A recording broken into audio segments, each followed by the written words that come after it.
Conectando el Mar Negro y el Mar Caspio se encuentran las montañas del Cáucaso, las cuales emergieron debido a la colisión entre las placas tectónicas arábica y euroasiática. Desde entonces han definido el clima, la cultura y la biodiversidad de la región. Las montañas del Cáucaso forman una línea casi recta de colosales picos que conectan el Mar Negro con el Mar Caspio. La región caucásica se extiende desde la depresión del Kumamanich en el sur de Rusia hasta las montañas pónticas de Turquía y el río Araz, que marca la frontera entre Azerbaiyán e Irán. Dentro de esta vasta región, el sistema montañoso del Cáucaso se divide en dos cordilleras principales con características muy distintas. Al sur, las montañas del Cáucaso Menor, más antiguas y suavizadas por la erosión y los glaciares. Esta se extiende desde el este de Turquía hasta el noreste de Irán, atravesando Georgia, Armenia y Azerbaiyán. Estas montañas se formaron hace aproximadamente 60 millones de años tras la primera colisión entre las placas arábica y euroasiática. En contraste, al norte se encuentra el Cáucaso Mayor, una cordillera más joven y accidentada que se extiende desde la península de Tamán entre el Mar Negro y el Mar Azov hasta la península de Asherón en Azerbaiyán. Formada hace unos 25 millones de años, aún conserva rastros de actividad tectónica y volcánica con numerosos estratovolcanes inactivos y fenómenos geotérmicos dispersos por el paisaje. Ahora, ¿por qué te estoy contando todo esto? Es para entrar en contexto con una de las crisis más silenciosas que hay hoy en día, y es el ataque hacia uno de los pueblos residentes de estas montañas. Me refiero a la persecución armenia, un hecho que ha ocurrido desde hace años y, aunque ciertos medios de comunicación le han dado foco, no es suficiente, y más aún con Rusia teniendo planes de apropiarse del Cáucaso debido a su posición estratégica. Verás, la línea divisoria de aguas del Cáucaso Mayor, compartida por Rusia al norte, Georgia y Azerbaiyán al sur, alberga 7 montañas que superan los 5.000 metros de altura. Entre estos gigantes, los profundos valles han sido esculpidos por glaciares a lo largo del tiempo, dando lugar a más de 2.000 campos de hielo. Sin embargo, la mayoría de estos glaciares tienen menos de 1 kilómetro cuadrado de superficie y su futuro es incierto. Durante los últimos 25 años, la cobertura glaciar del Cáucaso Mayor ha disminuido en más de un 30%, siendo los glaciares más pequeños los primeros en desaparecer. El mayor campo de hielo se encuentra entre los majestuosos volcanes del monte Elbrus y el monte Kazbek. El monte Elbrus, ubicado completamente dentro del territorio ruso, es el pico más alto del Cáucaso, con una imponente altura de 5.642 metros sobre el nivel del mar. Reconocido como un volcán inactivo, se erige sin competencia en miles de kilómetros a la redonda, con una prominencia de 4.750 metros, casi igualando la altitud de Mont Blanc, lo que lo convierte en la 10ª montaña más prominente del mundo. Por otro lado, el monte Kazbek, situado en la frontera de Georgia y Rusia, a unos 180 kilómetros al este del Elbrus, es considerado un volcán potencialmente activo. Su última erupción registrada data del 750 a.C., lo que ha generado debate sobre su estatus actual. Además de su geología, esta montaña tiene un significado especial en la mitología georgiana, ya que se dice que en su cumbre fue encadenado el Prometeo georgiano, como castigo por haber robado el fuego de los dioses. Las vastas masas de nieve y hielo del Cáucaso Mayor generan un importante flujo de agua de deshielo, especialmente en primavera, cuando las temperaturas aumentan. Este deshielo talla profundos cañones en el terreno, formando ríos turbulentos que, una vez pasado el deshielo, se transforman en una intrincada red de arroyos de montaña. Estas aguas se combinan para formar grandes cuencas de drenaje en los valles aledaños. A medida que avanzan, algunos ríos son interrumpidos por represas hidroeléctricas, dando lugar a extensas llanuras aluviales entre ambas cadenas montañosas. Con más de 1.000 kilómetros de longitud y diferencias de altitud que alcanzan los 5.000 metros, las montañas del Cáucaso presentan una asombrosa diversidad natural, desde la tundra polar en el corazón de la cordillera hasta desiertos áridos en las estribaciones orientales, pasando por múltiples zonas climáticas intermedias. Esta región es un verdadero mosaico ecológico. Los gélidos parajes alpinos contrastan con los bosques caducifolios de coloridos otoños, mientras que los ríos de aguas cristalinas atraviesan praderas fértiles antes de adentrarse en las áridas estepas que rodean los mares Negro y Caspio. Ese contraste de paisaje convierte al Cáucaso en una de las regiones más diversas del planeta. Debido a su ubicación estratégica entre Asia y Europa, esta región ha sido constantemente disputada por grandes potencias externas como los persas, otomanos y rusos. A lo largo de la historia, solo en contadas ocasiones, los pueblos del Cáucaso han podido vivir en estados propios. A pesar de esto,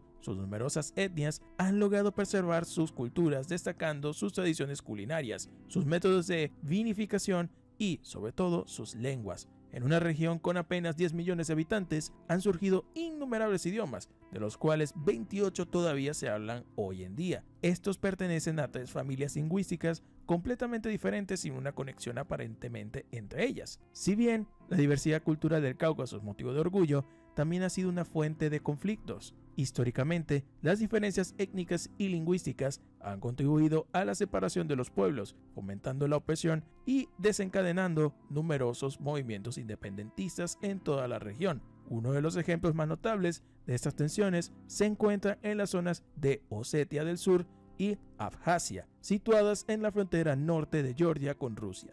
Estas regiones han sido focos de conflictos durante décadas debido a sus marcadas diferencias culturales en comparación con el resto de Georgia. Los osetios del sur trazan sus raíces hasta los nómadas iraníes del siglo VIII, mientras que la identidad abjasia se remonta al primer reino abjasio en el año 850. A lo largo de su historia, ambas regiones han sido absorbidas repetidamente por entidades más grandes, pero han mantenido su identidad hasta el día de hoy. Durante la era soviética, lograron cierto grado de autonomía dentro de la Unión Soviética como repúblicas autónomas. Sin embargo, la disolución de la URSS en los años 90 hizo que esa autonomía fuera revocada al integrarse a la recién formada República de Georgia. Esto desató casi de inmediato movimientos independentistas que culminaron en un levantamiento armado en 2008, donde Rusia intervino militarmente en apoyo de los separatistas. Hasta la fecha, solo 5 países en el mundo reconocen la independencia de Osetia del Sur y Abjasia: Rusia, Venezuela, Nicaragua, Nauru y Siria. La gran mayoría de los miembros de la ONU consideran que estos territorios son como regiones ocupadas por Rusia en el territorio georgiano. Al otro lado de la frontera, en suelo ruso, han ocurrido movimientos similares desde la caída de la Unión Soviética, pero el gobierno central de Moscú ha reprimido con firmeza cualquier intento de secesión. Más allá de los conflictos políticos, el Cáucaso se encuentra en el punto de encuentro entre 2 continentes, lo que ha generado otro tipo de debate: la delimitación geográfica de Europa y Asia. A diferencia de otras regiones donde los continentes están claramente separados, como el estrecho de Gibraltar o el canal de Suez, la frontera entre Europa y Asia en el Cáucaso es más ambigua. Aunque en la mayoría de los contextos esto no tiene relevancia, entre los montañistas ha generado acaloradas discusiones sobre la ubicación exacta de esta división. El montañista estadounidense William Hackett propuso en la década de 1950 el desafío de las 7 cumbres, que consiste en escalar la montaña más alta de cada continente. En su definición original, la frontera euroasiática se trazaba desde el mar de Azov, siguiendo el río Don hasta el mar Caspio, situando el monte Elbrus dentro de Asia. Sin embargo, en el último siglo, muchos geógrafos han preferido redefinir esta frontera siguiendo las estribaciones o la cresta del Gran Cáucaso, lo que ha llevado a la inclusión de Elbrus en la lista de cumbres europeas, reemplazando al Mont Blanc. Esta nueva interpretación ha sido adoptada por famosos montañistas como Richard Bass y Reinhold Messner, pero el debate sigue sin resolverse completamente. En definitiva, las montañas del Cáucaso se erigen como una imponente fortaleza entre 2 mundos, actuando simultáneamente como puente y barrera entre Europa y Asia. Y es aquí donde entramos al conflicto de los armenios. Armenia, un pequeño país enclavado entre grandes potencias en el corazón del Cáucaso, tiene una historia marcada por la lucha, la resistencia y los vientos tempestuosos de la política internacional. Fue la primera nación en el mundo en adoptar el cristianismo como religión oficial en el año 301. Y, a pesar de su ubicación estratégica, ha sido abandonada por la historia en medio de lo que los políticos denominaron el Gran Juego. Esta región, rodeada de enemigos implacables y aliados dudosos, ha sido siempre un punto de conflicto entre 3 imperios regionales: Rusia, Turquía e Irán. Uno de los conflictos más largos y desgarradores en la historia moderna de Armenia es la lucha por Nagorno-Karabaj, una región habitada mayoritariamente por armenios. La guerra entre Armenia y Azerbaiyán por el control de esta tierra ha durado más de 30 años, con decenas de miles de víctimas. En 2023, el presidente de Azerbaiyán, Ilham Aliyev, declaró que los armenios eran cazados como perros y, al conquistar la capital armenia de Nagorno-Karabaj, Stepanakert, cumplió su promesa, dejando a los armenios sin refugio en su propia tierra. Pero, mientras la guerra continúa, las grandes potencias como Rusia, Turquía, Irán, Estados Unidos y Europa se limitan a observar desde la distancia. El Cáucaso, un cruce de rutas estratégicas, sigue siendo un lugar donde los intereses globales se entrelazan, y el viento de libertad soplaba en 1988, cuando la perestroika de Gorbachov llegó a Armenia. En 1988, 1 millón de personas, casi la mitad de la población de Armenia, se levantaron en las calles de Ereván, la capital, en la mayor manifestación en la historia de la Unión Soviética. Exigían la anexión de Nagorno-Karabaj a Armenia, un territorio que siempre había sido de mayoría armenia. Bajo la política de perestroika, el régimen soviético hizo algunas concesiones a las demandas armenias, y el pueblo lo interpretó como una señal de que su lucha por la justicia estaba comenzando a dar frutos. Sin embargo, este conflicto tiene sus raíces en un evento clave de 1923, cuando Joseph Stalin, bajo el mandato de Lenin, entregó Nagorno-Karabaj, territorio históricamente armenio, a la República Socialista Soviética de Azerbaiyán. Fue una decisión absurda y violenta que cambió las fronteras de la región, creando un exclave armenio en territorio azerbaiyano y asegurando el apoyo de los turcos y azerbaiyanos, dos pueblos musulmanes y turcoparlantes. La estrategia de Stalin también buscaba controlar los recursos clave como el trigo de Ucrania y el petróleo de Bakú, en lo que hoy se considera una jugada maestra para consolidar su poder en el Cáucaso. Pero Stalin no se detuvo ahí. En su intento por dividir y conquistar, comenzó a mezclar deliberadamente los grupos de población en áreas estratégicas, como Nagorno-Karabaj. Esto generó conflictos y los rusos actuaron como árbitros indispensables en medio del caos. Nagorno-Karabaj ha sido durante siglos una tierra de resistencia por los armenios. En sus montañas, rodeadas por las fuerzas de la historia, cerca de 150.000 armenios aún habitan en pequeños pueblos, viviendo de la ganadería y la economía de subsistencia. Aquí, la solidaridad es la base de la vida cotidiana, y el pan se hornea sobre piedras ancestrales. Los tótems sagrados y las estatuas de los ancestros vigilan la tierra que ha sido suya por milenios. Los armenios de Nagorno-Karabaj están profundamente conectados con su tierra. Como dicen, somos nuestras montañas, y nuestras montañas somos nosotros. Las montañas nos protegen y nosotros debemos protegerlas. El conflicto en la región se intensificó aún más en 1988, cuando Azerbaiyán comenzó a temer las aspiraciones independentistas armenias de Nagorno-Karabaj. En el distrito periférico de Bakú, con su gran comunidad armenia, las tensiones aumentaron rápidamente. El 27 de febrero de 1988, bandas armadas atacaron el barrio armenio de Bakú, y la violencia duró 3 días sin que las fuerzas del orden soviética intervinieran. Este brutal pogromo dejó decenas de miles de víctimas y desplazó a miles de armenios, muchos de los cuales huyeron hacia Armenia,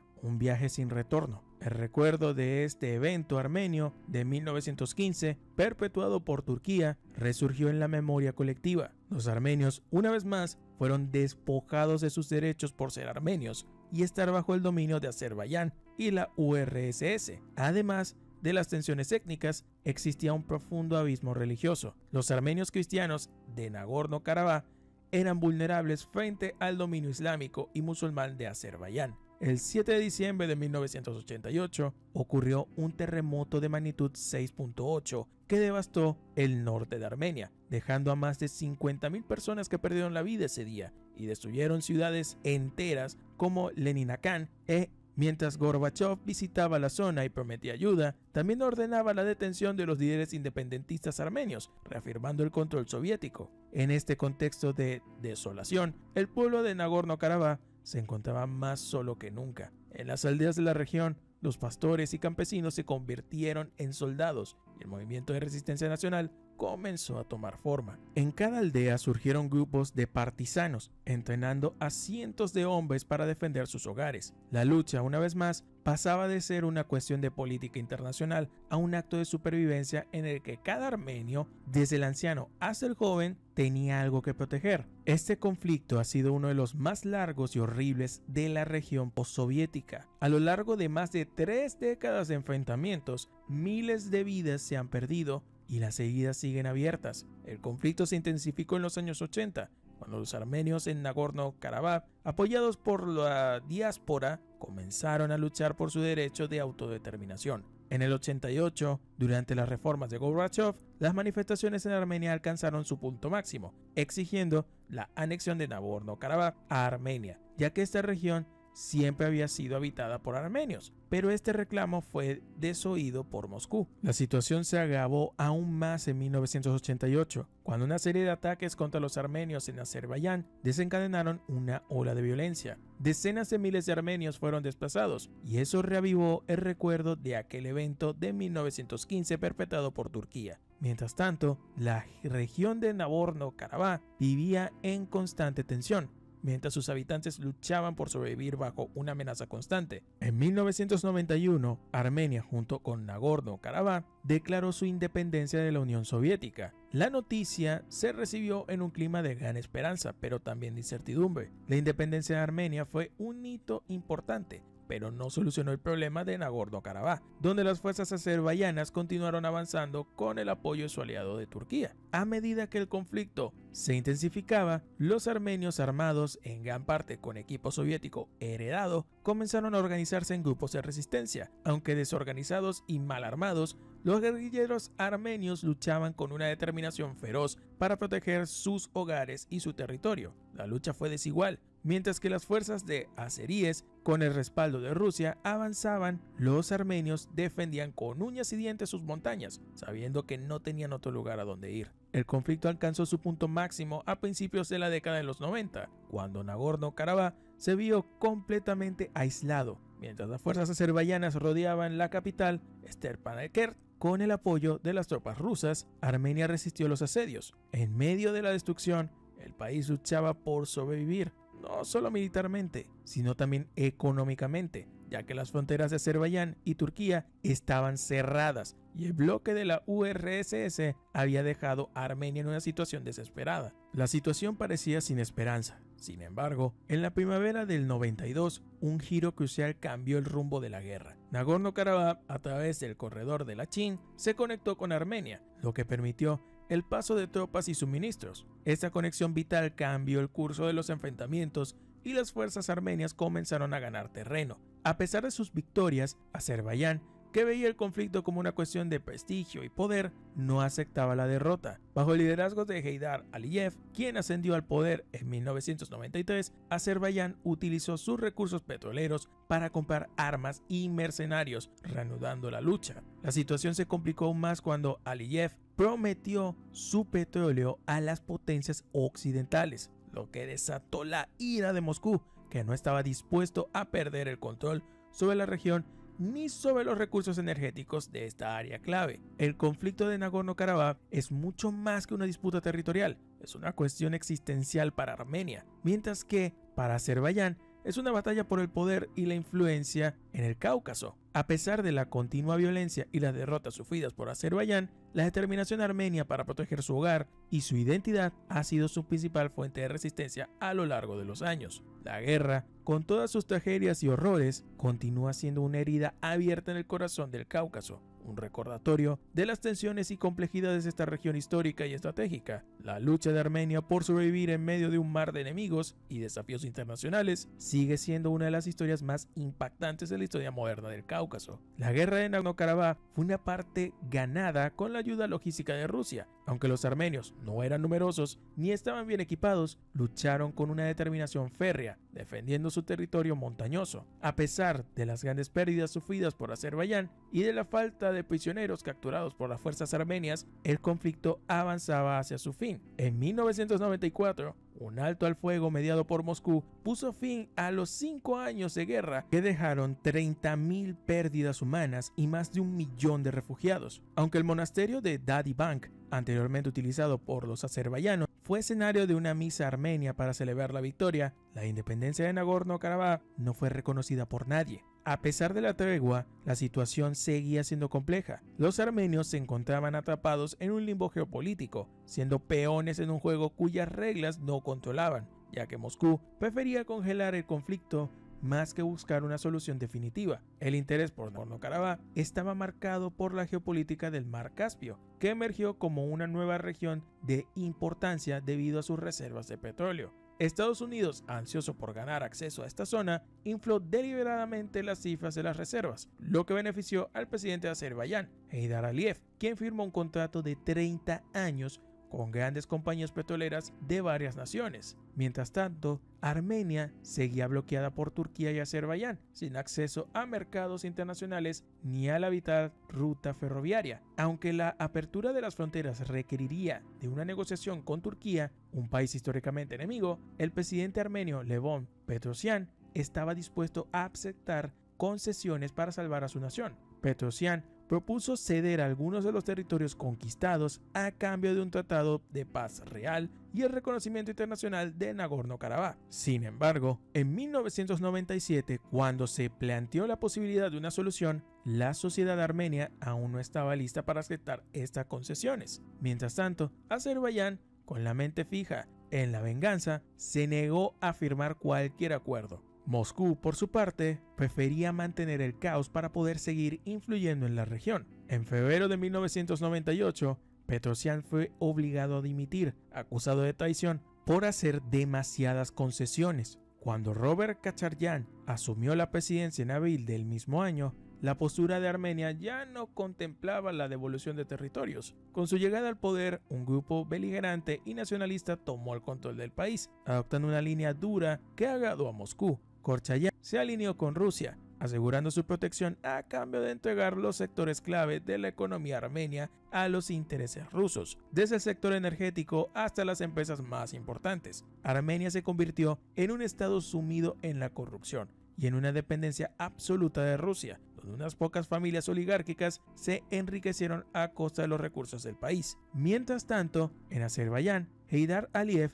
y su hijo se rearmaban con los ingresos del petróleo, utilizando estos recursos para reforzar su ejército. A pesar de los desafíos técnicos y geopolíticos, las empresas comenzaron a extraer petróleo y Bakú, gracias a su alianza con Moscú, se consolidó como un jugador clave en la región. La guerra había dejado cicatrices profundas, pero la lucha por Nagorno-Karabaj seguía siendo un tablero de poder disputado, con actores internacionales que continuaban influyendo en las decisiones de los países involucrados. Hay 3 rutas posibles para el transporte de petróleo desde Bakú. La primera pasa por Irán, pero Estados Unidos se opone rotundamente a esta opción. La segunda alternativa es a través de Rusia, pero eso implicaría involucrar a Moscú en el conflicto, lo cual no desea. La tercera opción sería atravesar Armenia, pero Bakú exige la devolución de Nagorno-Karabaj, lo que hace que se evite esta vía. Así que se opta por pasar por Georgia y de allí al puerto turco de Ceyhan, lo que da inicio al oleoducto de BTC. Este oleoducto fue una victoria tanto para las empresas petroleras como para Estados Unidos. Permitió que el petróleo del Mar Caspio llegara a los puertos turcos sin necesidad de pasar por Rusia, lo cual era clave para las potencias occidentales. En 2002 comenzó su construcción y en poco tiempo generó grandes ingresos para Azerbaiyán. Además, reforzó la relación entre la Azerbaiyán y la OTAN, dado que Turquía es un pilar fundamental en esta alianza. Sin embargo, la construcción del oleoducto también aisló aún más a Armenia, ya que los 1.760 kilómetros de tubería rodeaban su territorio. El primer ministro turco, Recep Tayyip Erdogan, celebró la inauguración del oleoducto llamándolo una maravilla de la ingeniería y un proyecto estratégico comparándolo con la ruta de la seda del siglo XXI. El petróleo del Mar Caspio no solo enriquecería a Azerbaiyán, sino también a la familia Aliyev, Los intereses geopolíticos no se limitaron a Azerbaiyán y Turquía, sino que también involucraron una serie de relaciones militares y comerciales. Azerbaiyán comenzó a comprar armas de varios países y oficiales turcos entrenaban a su ejército, mientras que Armenia también se preparaba, aunque con menos recursos. En 2018, Armenia vivió una revolución liderada por Nikol Pashinyan, un periodista y ex prisionero político. Pashinyan inició una marcha por el país buscando derrocar al régimen corrupto y combatir la influencia de los oligarcas. Cientos de miles de ciudadanos se unieron a él y finalmente fue elegido primer ministro, comprometido con la lucha contra la corrupción y la mejora de la democracia. Sin embargo, su enfoque desagradó a Moscú, que prefería gobiernos débiles y dependientes. Pashinyan, siendo un político democrático, se convirtió en una figura incómoda para Rusia, que lo veía como una marioneta de Occidente, particularmente de Estados Unidos. La embajada de Estados Unidos en Armenia, más de 2.000 estadounidenses trabajaban contra Rusia, pues esta embajada no solo emitía visas, sino que también servía como un puesto estratégico de observación. Estados Unidos tenía la intención de contener la influencia de Rusia en el Cáucaso, donde los intereses de ambas potencias seguían chocando. Mientras tanto, Azerbaiyán, bajo el liderazgo de Ilham Aliyev, hijo de Heydar Aliyev, celebraba el centenario de su independencia con una demostración de poder militar. El país gastaba miles de millones de dólares en armas, una cifra que equivalía al presupuesto total de Armenia. Azerbaiyán adquirió avanzados sistemas de armas, incluidos drones de combate proporcionados por Turquía, y encontró un nuevo socio en Israel. A pesar de ser un país de mayoría chiita, Azerbaiyán e Israel compartían intereses estratégicos, especialmente en relación con Irán.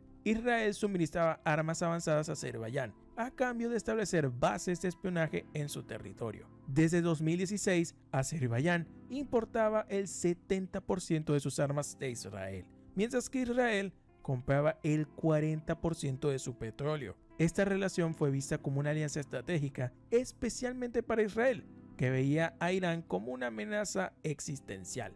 A través de estas relaciones, Azerbaiyán se convirtió en un puesto clave para las operaciones de inteligencia, especialmente para el Mossad. Por otro lado, Nagorno-Karabaj, una pequeña república con apenas 140.000 habitantes, se preparaba para defenderse. Sus tropas se atrincheraban en las montañas, sintiéndose invencibles debido a la difícil geografía del lugar. Sabían que una nueva guerra estaba por llegar y las tensiones aumentaban con el paso de los días. El 27 de septiembre de 2020, Bakú lanzó una ofensiva militar a gran escala contra Nagorno-Karabaj. Armenia se vio obligada a defenderse sin el apoyo de Moscú, que observaba desde la distancia. En un contexto global, marcado por la pandemia del coronavirus, la guerra en Nagorno-Karabaj se desarrolló como una confrontación cerrada, con una fuerte presión internacional. Durante 44 días, Stepanakert, la capital de Nagorno-Karabaj, resistió los bombardeos, pero el conflicto dejó claro que las tensiones geopolíticas en la región seguirían siendo un desafío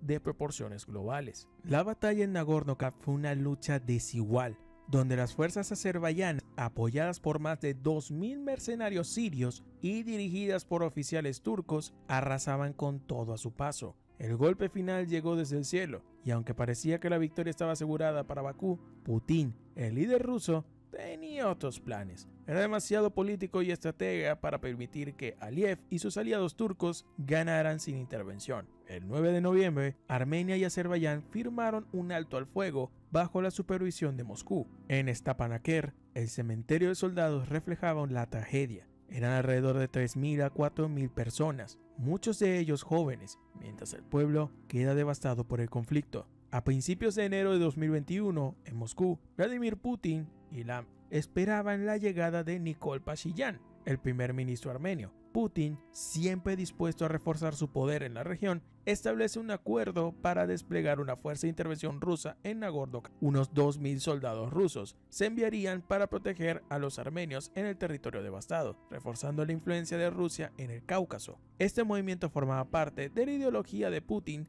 de mantener el control sobre lo que considera el mundo ruso, algo que también se extiende a esta región del Cáucaso. Mientras tanto, la invasión rusa en Ucrania en 2022 marcó una nueva fase en las relaciones geopolíticas entre Rusia y Azerbaiyán. Justo antes de que comenzara la operación militar rusa en Ucrania, Aliyev se reunió con Putin en Moscú. Azerbaiyán aceptó convertirse en una ruta de tránsito para las exportaciones de petróleo ruso, aludiendo las sanciones internacionales. Este acuerdo reflejaba una asociación geoestratégica entre ambos países, con el petróleo y el gas como ejes principales. Esto lo confirmó la presidenta de la Comisión Europea, Ursula von der Leyen, quien visitó Azerbaiyán y calificó al país como un socio confiable, a pesar de que las promesas de Azerbaiyán sobre su capacidad de producción de gas no se cumplían. En realidad, el gas que fluía a través de los oleoductos azerbaiyanos era en su mayoría gas ruso blanqueado. La situación en Nagorno-Karabaj seguía empeorando,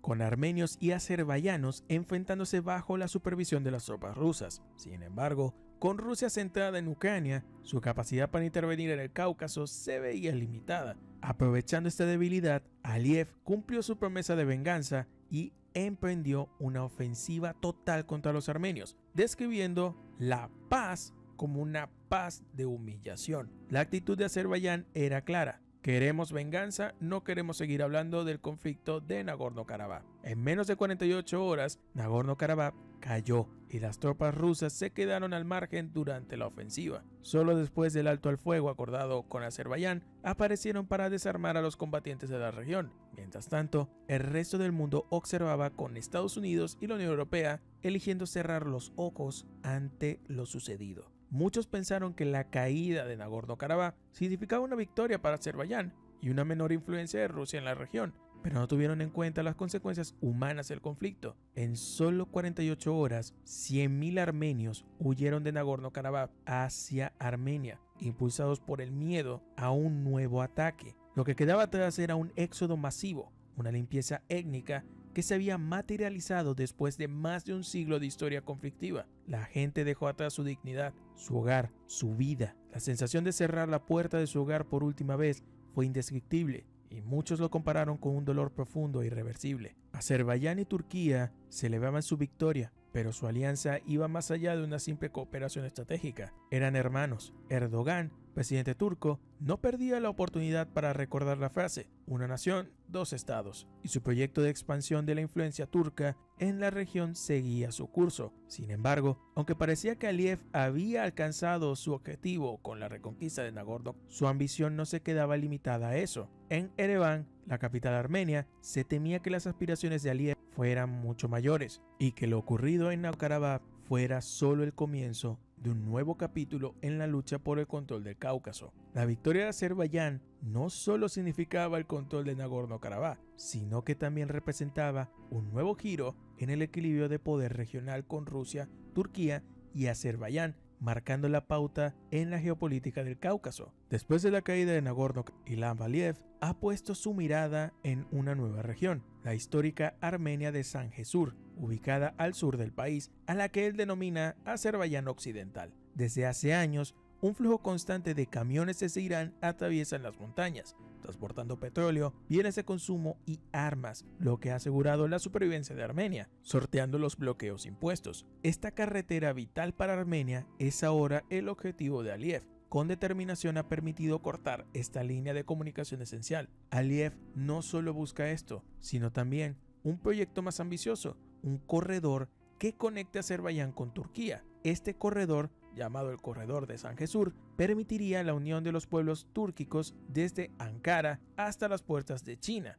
Este sueño panturco de Aliyev genera inquietud de muchos, especialmente en Irán, que ve en este proyecto una amenaza a su seguridad y sus intereses estratégicos. Para Irán, la ruta que atraviesa Armenia es la única conexión directa con Rusia, el Mediterráneo y, por ende, con Occidente. Los iraníes han sido claros: no aceptarían ninguna carretera que atraviese su frontera o que altere la geopolítica de la región. Es su línea roja. Detrás de esta cuestión de los corredores y las rutas se esconden desafíos geopolíticos de mayor envergadura. El conflicto se enmarca en un contexto más amplio. El futuro de las rutas de la seda. Este es un nuevo tipo de guerra. no centrado en la posesión de territorios, sino en el control de las vías de comunicación y recursos estratégicos. En este cruce de caminos del Cáucaso, las carreteras son de vital importancia y cada una debe ser conquistada o defendida con firmeza. Armenia, tras perder la guerra, se enfrenta a un panorama sombrío. La paz con Azerbaiyán aún parece lejana y la nación debe reconsiderar su estrategia de defensa. Las relaciones con Rusia, que alguna vez fueron un pilar de apoyo, se han deteriorado y la influencia de Moscú ha disminuido. En cambio, Estados Unidos apuesta por Turquía y Europa sigue dependiendo del gas proveniente de Bakú. Armenia, aislada, tiene pocos amigos y menos aliados. En un intento por buscar nuevos socios, Armenia se acercó a Francia. Un ministro de defensa francés visitó Ereván para discutir una posible cooperación militar, aunque limitada a recursos de armas y entrenamiento. A pesar de la modestia de este acuerdo, la visita tiene un gran simbolismo. La cooperación militar con Francia se presenta como una disuasión contra posibles futuros ataques, una forma de frenar las ambiciones de Azerbaiyán y Turquía. La situación de Armenia es trágica. A pesar de su resiliencia a lo largo de la historia, sigue siendo un pequeño país de apenas 3 millones de habitantes, que a menudo recibe compasión pero poca ayuda real. El 24 de abril de 2024, el primer ministro Nikol Pashinyan conmemora aquel ataque armenio de 1915, acompañado de los embajadores de Rusia, Irán, Francia y Estados Unidos. Esa misma coreografía de cada año, una recordación solemne. Sin embargo, mientras Armenia enfrenta nuevas amenazas, algunos de estos embajadores podrían estar pensando en Nagorno-Karabaj, esa pequeña república montañosa que ya no existe y que nunca fue reconocida. Aquel ataque armenio sigue siendo el elemento definitorio de la identidad y soberanía de Armenia. Aunque este doloroso capítulo de la historia es una tragedia, también ha fortalecido a la nación. Aquel ataque turco contra los armenios fracasó en su objetivo de destruir al pueblo armenio. Armenia ha sobrevivido y de alguna manera esto es motivo de orgullo. Mientras Rusia, Turquía, Irán y Occidente luchan por el control de recursos energéticos y económicos y políticos, Armenia sigue luchando por su supervivencia. A pesar de los vientos tempestuosos de la historia que han sacudido a Armenia desde tiempos inmemoriales, al pie del monte Ararat siempre se escuchará la voz de este pequeño pero fuerte país. Armenia, siempre firme, se mantiene en pie porque somos nuestras montañas. Ahora bien, ¿qué piensa la gente? Como ya es costumbre en este canal, para responder a este interrogante, me adentré a Reddit, red social de opinión pública. Ahí encontré a un usuario que compartió un enlace a un artículo que decía Repúblicas del Cáucaso, Europa o Asia. ¿Qué dice este subtítulo? Esto generó varias respuestas, pero esta fue una de las que más destacó. Para mí es aquí donde el concepto de Europa empieza a volverse confuso.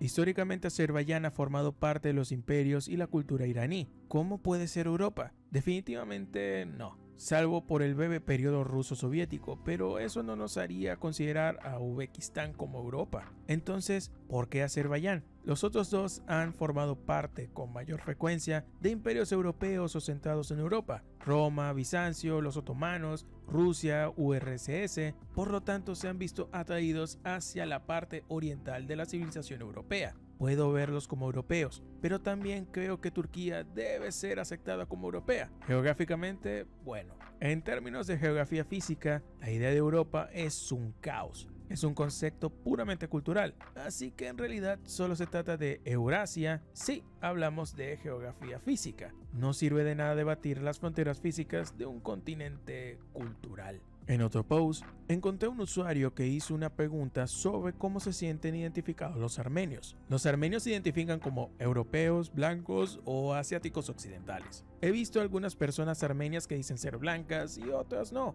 He notado que los armenios siempre los confunden con mexicanos o algo así, como una que conozco, siempre la confundían con mexicana, así que se convirtió en un chiste. He visto a algunos armenios seguir el camino del 100% europeo blanco, y estaban muy orgullosos de ser blancos y les encantaba la etiqueta. Algunos afirman que los armenios son mayoritariamente asiáticos occidentales, pero otros afirman que son indoeuropeos. Un usuario respondió a la publicación con un comentario que marca la realidad y sentir de muchos armenios. Los armenios no encajan en el concepto de raza tal como se define en Estados Unidos. Nuestros rasgos típicos van desde el blanco pálido hasta los tonos de piel oscuro, y llamarnos blancos en el sentido europeo o asiático es más que ridículo. Somos algo propio llámelo caucásico, anatolio o como sea. Pero la descripción más adecuada es simplemente armenio. Los armenios que se autodenominan europeos suelen ser armenios orientales, mientras que los armenios occidentales suelen afirmar ser de Oriente Medio. Ninguna de las dos cosas es cierta y se debe únicamente a la formación geográfica. Jamás pensé que ocurriría algo así en una zona montañosa. Normalmente ignoramos situaciones que suceden en lugares como el Cáucaso, y es porque resulta difícil hacer eco de estas noticias al estar en una región bastante alejada, además de ser opacada por otras noticias relevantes o poco relevantes. Lo que me parece más triste es que en la búsqueda en Reddit me di cuenta de que los armenios tienen un mismo sentir sobre no sentirse lo suficientemente blancos para ser caucásicos, lo suficiente oriental para ser de Oriente Medio o asiáticos, o lo suficientemente europeos para ser considerados europeos. Lo que pude ver es que la mayoría han sido resilientes ante los conflictos y conservan esta pertenencia, aceptando que son armenios y ese es su hogar. ¿Tú qué piensas al respecto? ¿Sabías lo que sucede en el Cáucaso y a los armenios? ¿Crees que Rusia hará algo al respecto? Deja lo que piensas en los comentarios. No olvides suscribirte para que no te pierdas de los nuevos videos. Nos vemos en la próxima.